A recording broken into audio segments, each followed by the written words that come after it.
बहरहाल मैं दो बातें आपके सामने यकीनन रखना चाहता हूँ। जो मकासद है इस नई ऑर्गेनाइजेशंस के ICMR के, उसका जिक्र आपसे मसूद साहब ने किया, आपको तफसील से बताया। अगर हमारे पास इस वक्त यहाँ पर वो हमारे पास इक्विपमेंट होता तो हम आपको और तफसील से दिखाते भी। लेकिन इसके दो बहुत बहुत अहम मकसद हैं। एक मकसद है कि कौम और मिल्लत की खिदमत में जो कुछ कमी हमको दिखती है या जो तकलीफ़ हमें दिखती है, इसको दूर करने में हम क्या कर सकते हैं और किस तरह से हम कर सकते हैं। और इसमें सिर्फ खुद ही नहीं बल्कि और सब जमातों के साथ जुड़कर जो ऐसे ही काम में और ऐसी ही खिदमत में जुटे हुए हैं और हमसे पहले से जुटे हुए हैं, उनके साथ किस तरह से मिलकर हम इस खिदमत को कौम और मिल्लत के लिए पेश कर सकते हैं। लेकिन हमारा दायरा यहाँ तक महदूद नहीं है। हमारा मकसद एक और भी है। हमारा मकसद ये भी है कि हिंदुस्तान के मुसलमान हिंदुस्तान के लिए क्या कर सकते हैं और क्या करना चाहते हैं, बिरादराने वतन के लिए क्या कर सकते हैं और क्या करना चाहते हैं। हमारी लड़ाई सिर्फ अपनी सिविल राइट्स की नहीं है।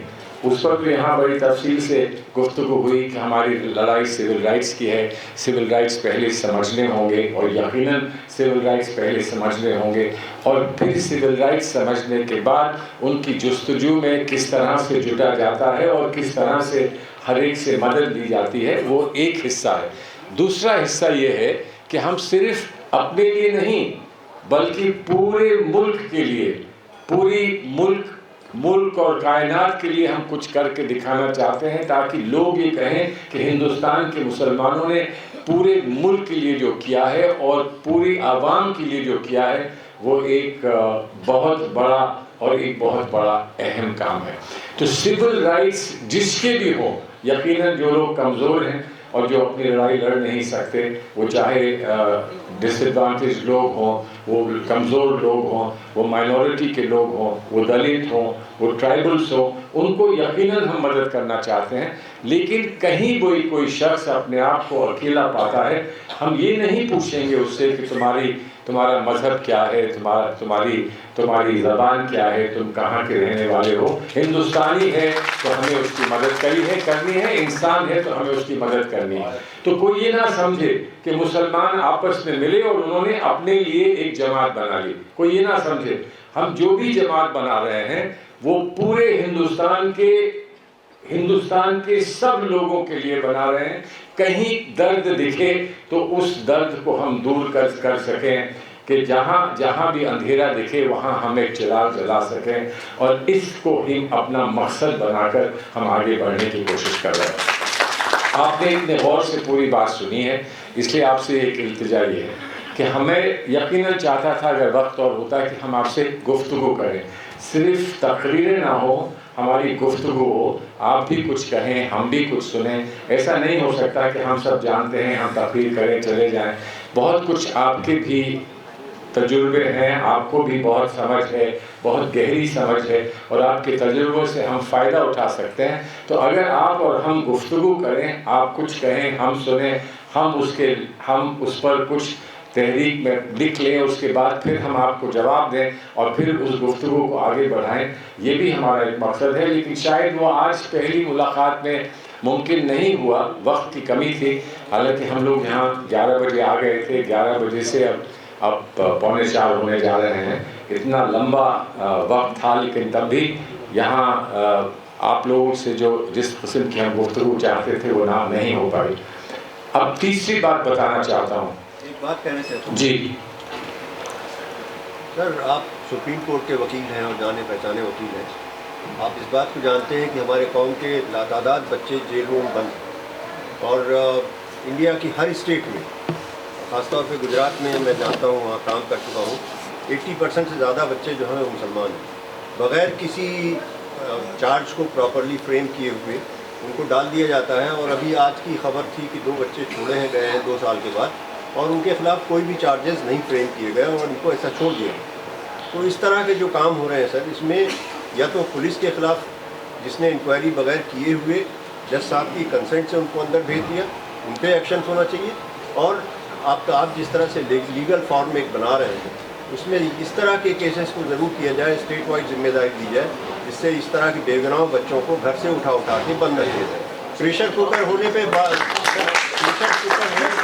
आप बम बना रहे हैं सर, मैं CRPF का आईजी हूँ, जानता हूँ बम क्या होता है और बम फटते कैसे हैं। इस तरह से अदालत बहुत बात हो रही सर।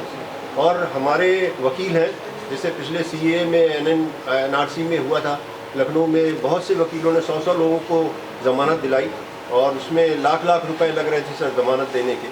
लोगों ने इकट्ठा किया, जज्बा था, मगर ये जज्बा हमेशा कायम नहीं रह सकता सर। हमारी कौम इतनी रिच नहीं है जी। तो हमें मुझे एक इतनी आपकी बात जो है बड़ी अहम है, लेकिन अयूबी साहब का इससे कुछ ताल्लुक़ है और पे मेरे बाद जलसे के ख़त्म होने से पहले वो चंद कलमात आपके सामने पेश करेंगे। ये जो आपने जो बात कही है वो मेरे दिल के बड़े करीब है और आपको शायद ये मालूम हो या ना मालूम हो, NRC का मसला हुआ, राइट्स हुए, नॉर्थ ईस्ट में राइट्स हुए दिल्ली में, और जो कुछ पुलिस ने किया और जो कुछ हम कर सकते हमने वो किया। लेकिन हमारी तकलीफ़ को NRC के वक्त और नॉर्थ ईस्ट के राइट्स के वक्त कुछ लोगों ने तिजारत का एक वो बना लिया, एक मौका बना लिया। उसमें मुसलमान वकील भी थे, उसमें गैर मुस्लिम वकील भी थे। वहाँ ये भी हुआ और ये भी कहा गया कि ये मुसलमान वकील मत लो, तुम्हें बेल नहीं मिलेगी। सही है, ये यहाँ पे भी हो रहा है सर। यहाँ भी हुआ होगा। ये भी हुआ कि आप कांग्रेस का वकील मत लो, कांग्रेस को इसका फ़ायदा मिल जाएगा। ये भी हुआ। हम लोग जो मदद भी करना चाहते थे और जहाँ मदद करने हम गए, आपको मालूम हो या ना मालूम हो, लेकिन जो FIR 59 बना था उसमें मेरा नाम भी डाला गया था। सिर्फ इसलिए डाला गया था कि जहाँ पर ये मजमा था वहाँ पर जाकर मैंने सिर्फ ये कहा कि आप अपना हक मांग रहे हैं, अपना हक मांगिए, आप कोई गलत काम नहीं कह रहे। इस चीज़ को कहा भड़काऊ भाषण है और उन्होंने इसको भी डाला। तो ये लड़ाई हमको लड़नी है, लेकिन पहले हमें अपना जहन इस बात पर साफ करना होगा कि हमारे बीच में, यहाँ जिक्र हुआ था कि मुक़बिल हैं, हमारे बीच में ही वो लोग हैं जो हमें कमज़ोर करते हैं। ऐसा नहीं है कि बेल दिलाने के लिए 1-1 लाख रुपया खर्च नहीं होता है। बताया जाता है क्लाइंट को कि किसी से कुछ कहना मत, चुपचाप ये पैसा दो, जज को देना है, चुपचाप ये पैसा दो। वो जज को नहीं जाता है, वो पैसा जज को नहीं जाता है, वो वकील साहब को जाता है और वो वकील साहब कहते हैं कि हमने तो फ्री केस किया है, हमने कुछ पैसे नहीं लिए। तो ये एक मसला है, इस पर भी अभी जब अयूबी साहब कहें आपसे गुफ्तगू करेंगे तो वो इस पर यकीनन कुछ रोशनी डालेंगे। दूसरा सर एक जी, जैसे आप लोगों ने ये चौथा आपका डेस्टिनेशन है जहाँ पे आप लोग मीटिंग ले रहे हैं, तो मेरा एक गुजारिश है कि जब भी आप यहाँ पे इस तरह कहीं पे मीटिंग लेते हैं, इसका एक मेमोरेंडम बना के प्रेसिडेंट ऑफ इंडिया को कम से कम भेज दिया जाए कि उनके नॉलेज में ये बात रहे कि इस तरह की एक तंजीम चल रही है और खाली मुसलमानों की नहीं बल्कि देश के सभी वर्गों के लिए वो बेहतर काम करते हैं। बेशक। असल में देखिए, असल में हम लोग अभी ये हमारे चाइल्ड बचपन के कदम हैं। अभी हमारा वेबसाइट तैयार हो रहा है, शायद अभी तकरीबन तैयार है, वेबसाइट तैयार हो रहा है, तो हर चीज़ हम वेबसाइट पे डालेंगे। वेबसाइट पे हम लोगों को बात नहीं मालूम है और जो इसकी मालूमात होनी चाहिए वो हम डालेंगे। वो जो राइटिंग्स हैं, किताबें हैं जो आम लोगों को तक पहुंचानी चाहिए वो हम पहुंचाएंगे। और फिर इन सब चीज़ों पर मेमोरेंडम्स होंगे और हर चीज़ों पे प्रेस रिलीज़ होंगे। तो हम तकरीबन वहाँ तक पहुँच गए, लेकिन हम लोगों को आपकी मदद चाहिए कि ऐसा नहीं है कि हम ही आएँ तो प्रेस कॉन्फ्रेंस हो। प्रेस कॉन्फ्रेंस आप भी कर सकते हैं। आप अगर राब्ता रखें हम लोगों से और आप हमसे कुछ मांगें, हम वो आपको दें, आप खुद इकट्ठा करें, मटेरियल हमको दे दें, उसके बाद आप भी प्रेस कॉन्फ्रेंस करें। हम आपको ऑथराइज़ करेंगे कि ये प्रेस कॉन्फ्रेंस हमारी तरफ से, कोई मसला नहीं। बल्कि हर सूबे में हम एक कमेटी बनाने की कोशिश में हैं। तो हम एक कमेटी बनाने की कोशिश में हैं हर सूबे में, ताकि वो चीज़ हर चीज़ दिल्ली ना जाए, हम इंतज़ार ना हो इस बात का कि दिल्ली से जवाब आएगा तब कुछ करेंगे। वो कमेटी ही लोकल फैसले कर सकती है और फिर हमको सिर्फ इन्फॉर्म कर दे कि हमने इस इशू को उठाकर हमने ये अपनी कोशिश कर ली है, अब इसके आगे आप कुछ कर सकते हैं तो आप करिए, फिर हमें बताइए। तो ऑल दिस विल हैपन, अगले 2-3 महीने में ये सब होगा। सर एक चीज़ और आपको बताना चाहूँगा कि मेरे ख्याल से किसी चीफ मिनिस्टर को ये पावर्स नहीं है कॉन्स्टिट्यूशनली या जो भी हमारे कानून है कि वो घर में बैठ के ये बता सकें कि ये कोटा में बंद कर दो, ये नासा में बंद कर दो। ये तो गलत तरीका है सर, पुलिस के कामों में डायरेक्ट इंटरवेंशन। ऐसा उनको हक नहीं है, ऐसा इसके लिए कुछ किया जाए, ऐसा हक नहीं है। बट ये लड़ाई चल रही है, आपने देखा केरला में लड़ाई चल रही है, गवर्नर साहब जो हैं वाइस चांसलर हटा रहे हैं, तो वहाँ लड़ाई चल रही है, कोर्ट गया है वो मामला। लेकिन जहाँ भी इस किस्म का पब्लिक इंटरेस्ट का मामला या जो कौम के इंटरेस्ट का मामला है उस पर हम इंटरवीन करें। अभी हमारे यहाँ बहुत अच्छे वकील दिल्ली से यहाँ आए हुए हैं और ये लोग सब अपने अपने लेवल पर जो कुछ कर सकते हैं ये कर रहे हैं, लेकिन हमको थोड़ा सा कोऑर्डिनेट करने की ज़रूरत है। अब आप दिल्ली से चलकर यहाँ आएँ, सिर्फ इस इजलास के लिए आएँ और हम फिर इनसे कनेक्ट रहें और इनको हम कुछ यहाँ से इन्फॉर्मेशन देते रहें तो इनको भी आसानी होगी, हम लोगों को भी आसानी होगी। तो ये सब अभी अयूबी साहब जब आपसे गुफ्तगू करेंगे तो इस पर आप जिक्र करेंगे। लेकिन मैं कौम के बारे में एक दर्द भरी एक बात है जो मैं आपसे कहना चाहता हूँ, और वो मैं ये कहना चाहता हूँ कि अभी अदीब भाई ने इस तरफ सिर्फ एक इशारा किया था, अदीब भाई ने इशारा किया, लेकिन आज हम लोग यहाँ बैठकर हमें इस बात का एहसास है, और इसको बुरा ना माने, यहाँ भी कोई बुरा ना माने, हमको एहसास इस बात का है कि हम में से बहुत लोग रिजेक्टेड लीडर्स हैं। और हम रिजेक्टेड सिर्फ इसलिए हैं कि कोई हमें मुसलमान कहता है और इसलिए वोट नहीं देता, और मुसलमान हमें पता नहीं क्या समझता है इसलिए वोट नहीं देता। सरकारी मुसलमान, जी हाँ वही, बहुत बहुत शुक्रिया सर आपने। जी हाँ, बट एनीवे दिस इज़ ये, लेकिन बावजूद इसके हम मायूस नहीं हैं। हम मायूस नहीं है कि अगर हमारी जनरेशन को बिल्कुल बॉयकॉट कर दिया जाता है तो हमें तब भी उम्मीद है कि अगली जनरेशन आएगी और वो उसकी लीडरशिप समझी जाएगी और उसको लीडरशिप देने का मौका मिलेगा। आज मसला ये है कि एक मुसलमान, मैं इलेक्शन लड़ता हूँ और एक मुसलमान बच्चा, 18 साल का बच्चा, 19 साल का बच्चा, 20 साल का बच्चा मुझसे कहता है कि मुझे 1000 रुपया दो तो मैं आपके लिए काम करूँ, तो मैं उसको जवाब में सिर्फ एक ही बात कह पाया कि चुपचाप 1000 रुपया ले लो, लेकिन किसी से कहना नहीं कि मैंने तुम्हें 1000 रुपये दिया है। क्योंकि जब मैं दुनिया में कहीं जाऊंगा और लोग पूछेंगे आप किसको रिप्रेजेंट करते हैं, आप किसकी नुमाइंदगी करते हैं, तो मैं किस मुंह से कहूँगा कि मैं तुम्हारी नुमाइंदगी करता हूँ, तुमने तो 1000 रुपये मुझसे लिए हैं। बट ये एक इस वक्त ज़मीनी हकीकत ये बन गई, तो इसके ओवरनाइट हमारे पास कोई सलूशन नहीं है, कोई हल हमारे पास ओवरनाइट नहीं है। धीरे हालात बेहतर होंगे, उम्मीद है हमारे ही ज़िंदगी में हो जाएं, या नहीं होंगे तो हमारी ज़िंदगी के बाद होंगे, लेकिन हालात बदलेंगे। जिस तरह से यहाँ सब ने कहा कि हालात बदलेंगे और यकीनन बदलेंगे, इसका यकीन हमें है और इसकी तरफ हम काम करने की कोशिश कर रहे हैं। और बहुत सारे लोग हैं जो अपनी अपनी जगह पर इसी के लिए काम कर रहे हैं। हम सिर्फ कनेक्टिविटी चाहते हैं कि किसी तरह से हम लोगों का एक ऐसा रिश्ता बन जाए कि जो हमारा काम हो वो एम्पलीफाई हो सके और किसी और का अच्छे काम से हम कुछ सीखें और कुछ हम चीज़ सीख कर हम दूसरे लोगों को समझाएं। और जो लोग प्रोफेशनल्स हैं, कि अभी जावेद साहब आए थे, आप हैं, जो लोग प्रोफेशनल्स हैं वो अगर एक्टिव पॉलिटिक्स में या एक्टिव सोशल लाइफ में नहीं आना चाहते हैं तो वो कम से कम हमको अपनी जगह से एडवाइस देते रहें, रास्ता बताते रहें। अब जैसे आपने जो बात करी उन लोगों की जो जेलों में बंद हैं, जब तक हमारे पास डेटा नहीं आता तो हम सुप्रीम कोर्ट के पास जाएंगे तो कुछ नहीं होगा। और सुप्रीम कोर्ट के पास अगर हम जल्दबाजी में चले जाएंगे तो जो इशू आप रेज़ कर रहे हैं उस इशू को वो डिसमिस करके हमेशा के लिए ख़त्म कर देंगे, फिर दूसरा कोई जा भी नहीं पाएगा। इसलिए हमारे पास वो डेटा होना चाहिए जिस पर बहुत सूझबूझ के साथ हम सुप्रीम कोर्ट जाएं, नहीं तो हम सुप्रीम कोर्ट या हाई कोर्ट या जहाँ भी हो सकता है वहाँ जाएं। ये तजुर्बे सबको हैं और सब जानते हैं कि क्या होता है जब राइट्स होते हैं, क्या होता है पुलिस ऑपरेशन होता है तो क्या होता है।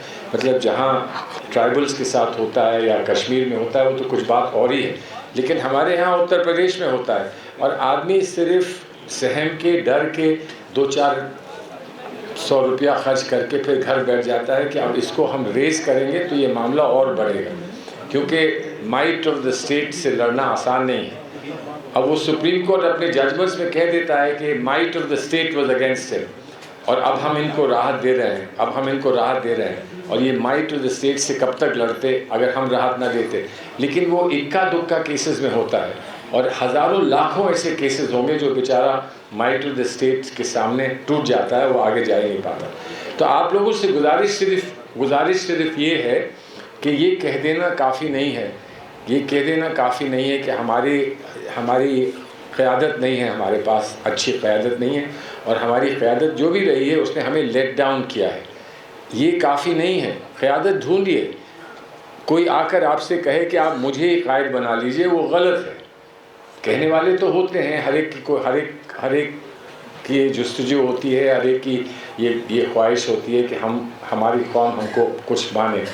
प्रॉब्लम क्या है कि अगर मेरे बहुत सारे साथी पार्टी में हैं जो मुख्तलिफ़ कम्युनिटीज़ के आते हैं, उनको कहना नहीं पड़ता कि मेरी कम्युनिटी मेरे साथ है, उन्हें कहना नहीं पड़ता।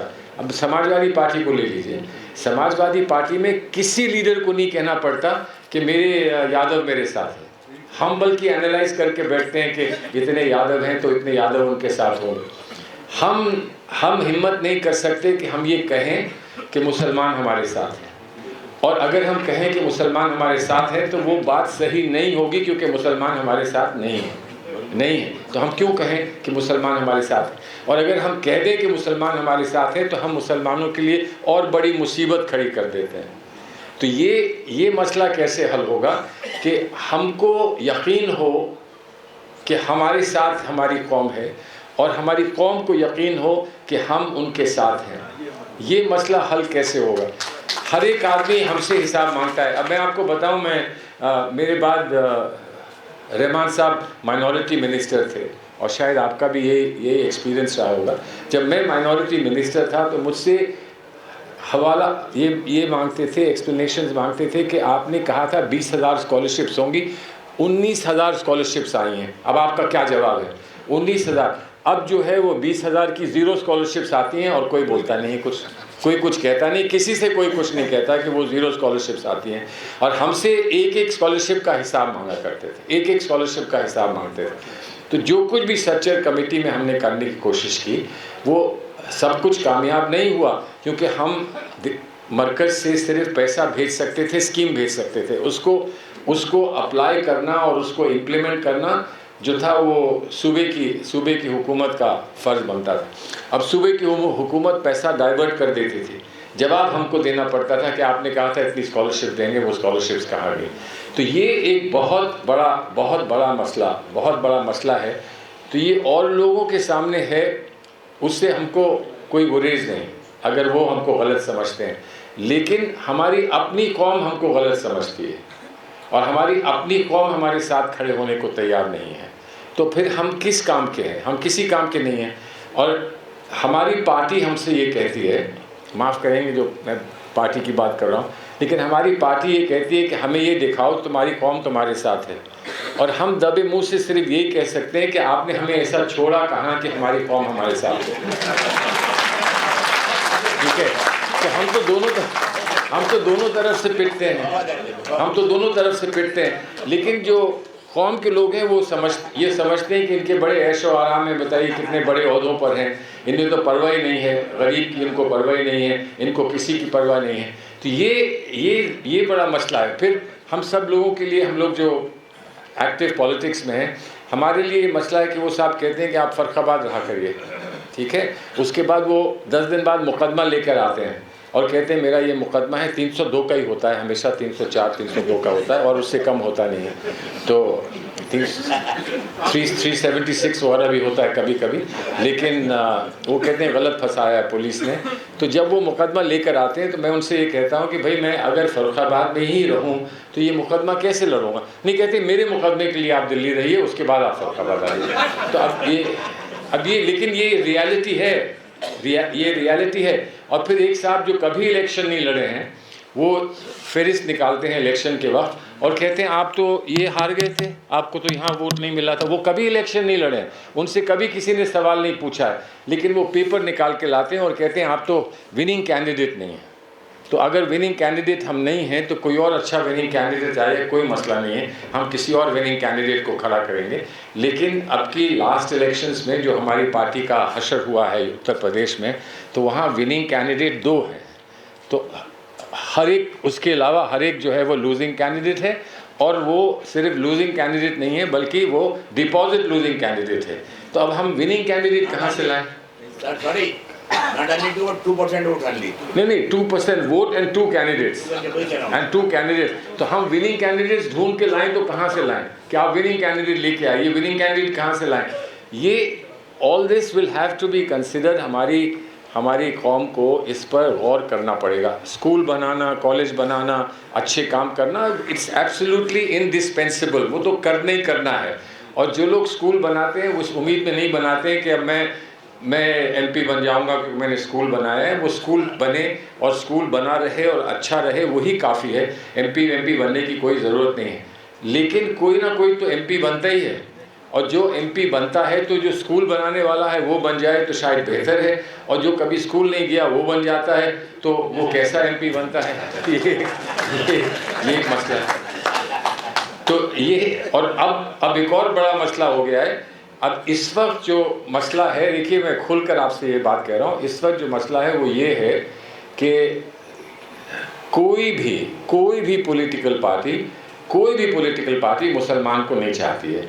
वो सिर्फ ये कहती है कि अपने चुपचाप वोट हमको दे दो, चुपचाप वोट दे दो, ना दिखो, ना आओ, ना बोलो, समझे? और तस्वीर में तो यकीनन मत देखो, और स्टेज पे यकीनन मत देखो। अब यहाँ सारे मुसलमान बैठे हुए हैं, लेकिन जब हम अपनी पार्टी के स्टेज पर बैठते हैं तो जो आगे कोई बैठा होता है उसको कहते हैं पीछे जाओ।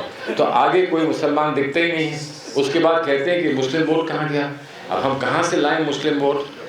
तो बेचारे जो वोट देने वाले हैं उन्होंने कहा बेहतर ये कि हज़ार रुपए मांग लो, वोट तो इन्हें देने ही नहीं है, 1000 रुपये ले लो, कम से कम हमारा तो काम बन जाएगा। ये मैं सिर्फ इसलिए कह रहा हूँ कि इन सब चीज़ों पर भी गौर करना होगा। बड़ी अच्छी बातें कही गई हैं, और वो मंसूबे जो हैं वो यकीनन बहुत अहम मंसूबे हैं और उन पर हमें कंसंट्रेट करना चाहिए। और मैं तो ये मानता हूँ कि मेरी जो जनरेशन है उसको इस बात के लिए तैयार रहना चाहिए कि अब हमें कुछ नहीं मिलेगा, and we should be happy. हमारे बहुत सारे साथी हैं जो इस बात पे नाराज़ हो जाते हैं कि हमें कुछ नहीं मिलेगा। वी शुड बी हैप्पी कि हमें कुछ नहीं मिलेगा, इसलिए कि हमें बहुत कुछ मिला है। अब देने का वक्त है तो हम देते रहें, और हम देते रहेंगे तो कुछ ना कुछ हो ही जाएगा, और कुछ ना कुछ किसी और को मिल ही जाएगा। But we have to be ready for this. लेकिन कुछ ना मिले, ओहदा ना मिले, ऐशो आराम ना मिले, कुछ ना मिले, सिर्फ इज़्ज़त मिल जाए और प्यार मिल जाए, दैट्स ऑल। अगर वो मिल जाए तो वो बहुत है। तो इसलिए इन्हीं अल्फाज के साथ मैं अपनी बात ख़त्म करता हूँ। आप लोग यहाँ आए, मैं शुक्रगुजार हूँ।